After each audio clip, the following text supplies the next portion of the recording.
I am Laura, 29 years old, and my husband is Richard, 30 years old. We made the decision to live with his parents because Richard often expressed his desire to give back to his parents someday, considering himself the eldest son. Richard's parents are incredibly kind and uphold strong values that I deeply respect. I believe that if we have children in the future, it would be beneficial for them to grow up around their grandparents, learning about society through their experiences. Therefore, I was in favor of the idea of living together. However, there was a catch in this seemingly perfect in-law setup. Richard's unmarried sister, Melissa, 26 years old, also lived at home. My first encounter with her was when I went to announce our engagement, and she remarked sarcastically, "So, you're the latest addition to the family, huh?" My initial impression of my sister-in-law was unfavorable. She seemed to disapprove of her parents' approval of me and displayed a bad attitude. A few weeks after moving in, during a meal, I was serving food to everyone at their respective places. Melissa suddenly exclaimed in disapproval, "Wow, what? You placed the food at your seat first." I was taken aback by her unexpected outburst. I explained that my seat was closest to the kitchen, but she continued to make a fuss, insisting that I should have served her first. Witnessing this, my husband stepped in, reminding her of the importance of respecting me as the wife of the eldest son. However, Melissa retorted, dismissing me as just another woman from outside the family, refusing to acknowledge the significance of our relationship within the family hierarchy. Melissa's remark about me not being particularly attractive and deserving to be treated accordingly elicited a furious response from Richard. Sensing the brewing tension between siblings, I intervened, reassuring Richard and diffusing the situation. "Richard, it's okay, thank you," I said before turning to Melissa. "I'm sorry. Next time, I'll serve your portion first."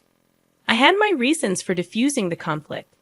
Family arguments were counterproductive, especially considering our shared living situation and the fact that Richard had informed me that Melissa was likely getting married soon, which could potentially change our dynamic.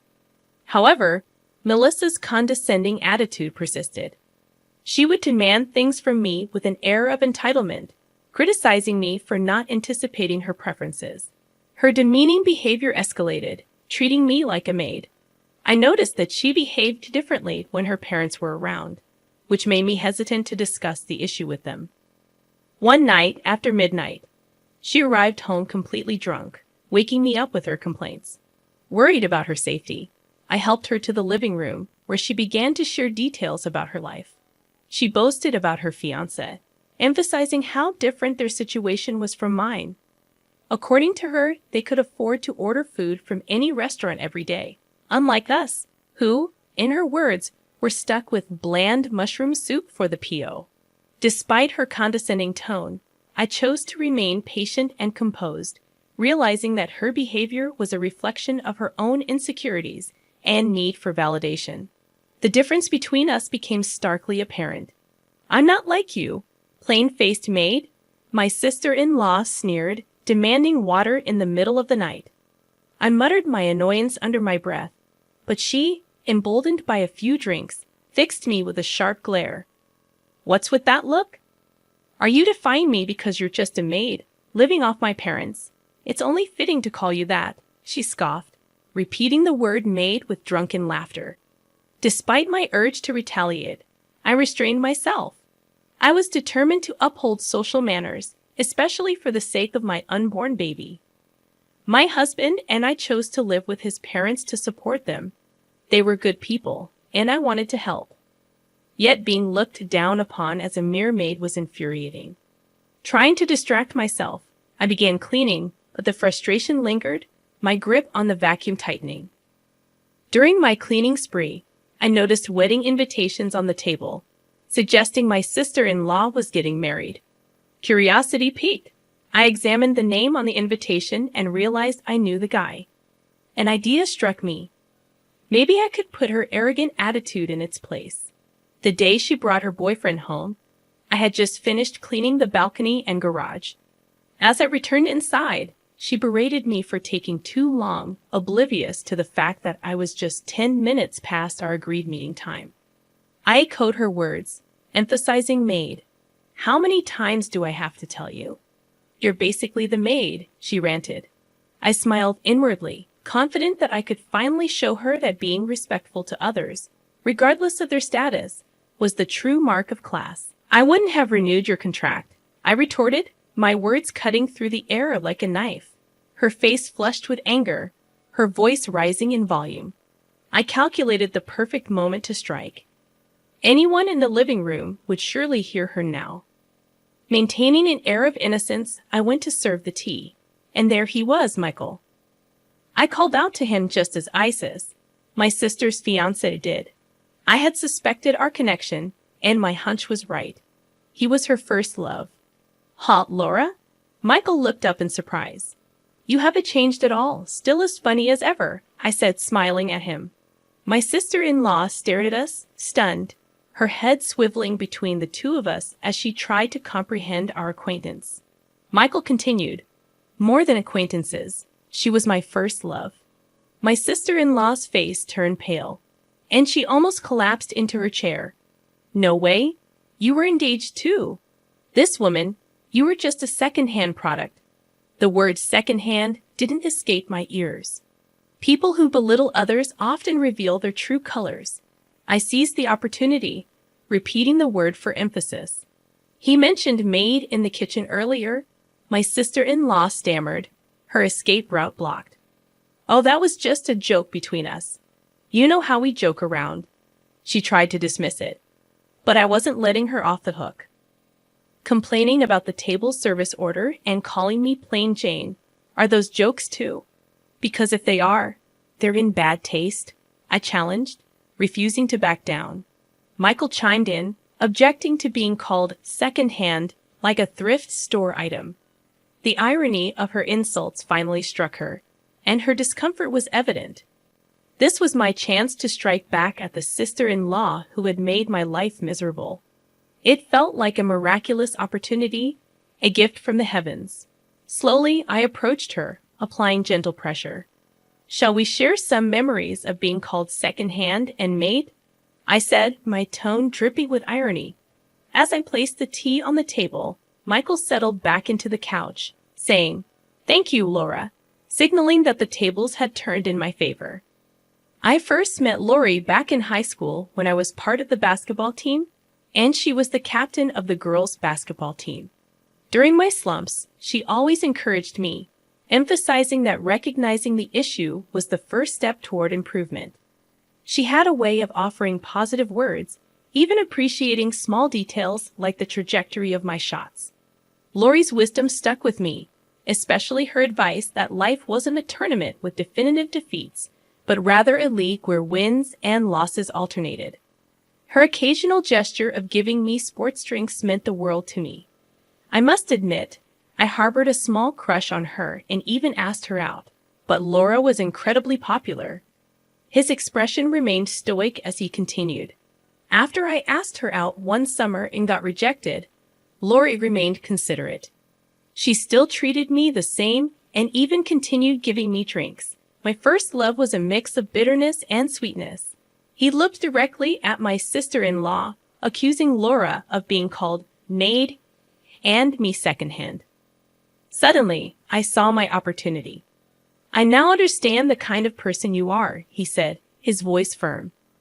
I can't see us continuing this relationship. My sister-in-law turned ghostly pale and began sobbing, revealing her desperate circumstances. I'm in a tight spot now. I even quit my job. He looked puzzled but remained stern. You quit? He asked. Before she could respond, I jumped in. I didn't ask her to quit, he said. This unexpected revelation provided my chance. Didn't she talk about how you wanted to be together forever? How? With your earnings, she could live a lavish lifestyle, ordering takeout every day. I exposed her deception. My sister-in-law's eyes widened in shock. You didn't have to say all that to Michael, she stammered, attempting to justify herself. I chuckled, confident in my revelation. Of course, I had to say it. After all, I know Michael. It's like watching everything unfold in a reality TV show, except I heard everything in person. Michael buried his face in his hands, clearly overwhelmed by the situation. I never told you to quit your job. I mean, I didn't say to continue either, he responded, leaving her to confront her own choices and deceptions. Michael shrugged, voicing his concerns. Did you decide to marry me because of my university and my job?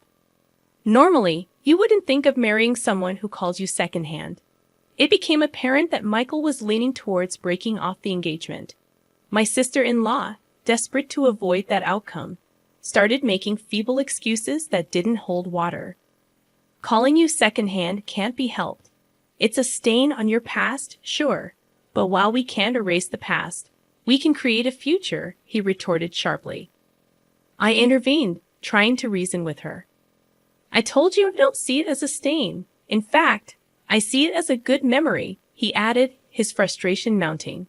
But my sister-in-law's agitation seemed to cloud her judgment, and she began to blurt out nonsensical words. How are you going to take responsibility for me quitting my job? Are you going to pay me damages and support me with that money? If that's the case, we might as well get married. Come on, marry me right now. Right this instant, she yelled, grabbing Michael by the collar. Michael started to speak, his voice trembling. I never asked you to quit. Just then, a trembling voice interrupted, and we turned to see my mother-in-law standing there. I heard voices from downstairs, so I thought Michael was here. When I came down, I saw the two of you arguing loudly. I was waiting for a moment to step in, but what I heard was so unbelievable that I just froze, she said, her expression grim. Behind her, my father-in-law stood imposingly, and even further back, my husband trembled. I really am sorry for what happened, Michael, my father-in-law said. My apologies to Michael too, but the one who's really been wronged is Laura, my mother-in-law added, her eyes welling up. Why did you hurl such harsh words like maid at Laura, who's always been so kind to us? She did everything out of goodwill, and you belittled her. Apologize now. My husband's voice was hoarse as he spoke. Laura didn't want you to hear bad things about your own daughter. She endured it all on her own. I knew about it, but I'm sorry, Laura. I hadn't realized you were being referred to as a maid recently.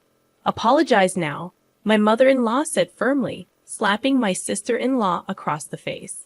Gritting her teeth and glaring at me, my sister-in-law managed to choke out, I'm sorry. However, Michael intervened coldly. You don't have to apologize to me. I want you to apologize to Laura and ensure you never treat her this way again. I don't want to see my first love cry, but I don't need your apology. I feel bad for your parents, but this was a good opportunity to see the kind of person you are before marriage. Let's forget this ever happened. He turned to my tearful sister-in-law and added, If you have an issue with being secondhand, then you should have stayed away from me. I never asked you to quit your job. As he prepared to leave, he apologized once more to my mother-in-law and father-in-law. At least make it seem like I dumped you, he urged. My sister-in-law screamed, Enough is enough. But my father-in-law also slapped her across the face. Michael, thank you for coming today. I hope you'll find a wonderful person next time, my father-in-law said gently, patting Michael's shoulder. After that, my sister-in-law was forcibly kicked out of the house. Laura, I'm so sorry for everything, my mother-in-law said, apologizing even though she hadn't done anything wrong. We truly appreciate everything you've done for us. I married into this family because I really like you and father. I want to be with you always, forever, I said, holding Lionel's hand. My in-laws disowned my sister-in-law, vowing never to let her near me again. Months later, my sister-in-law sent an email to my husband, asking for financial help, claiming she couldn't find a job and couldn't pay her rent. However, my husband blocked her in front of me. Several years later, I heard that Michael got married. We started to keep in touch again after the incident with my sister-in-law. By then, I had given birth to our first child. When we have our own kids, I'd like parenting advice from you, Michael said. Yay, our child is so lucky to have grandparents who adore her, I replied. We want our child to be loved and to know love. We named our child Amy, which means beloved.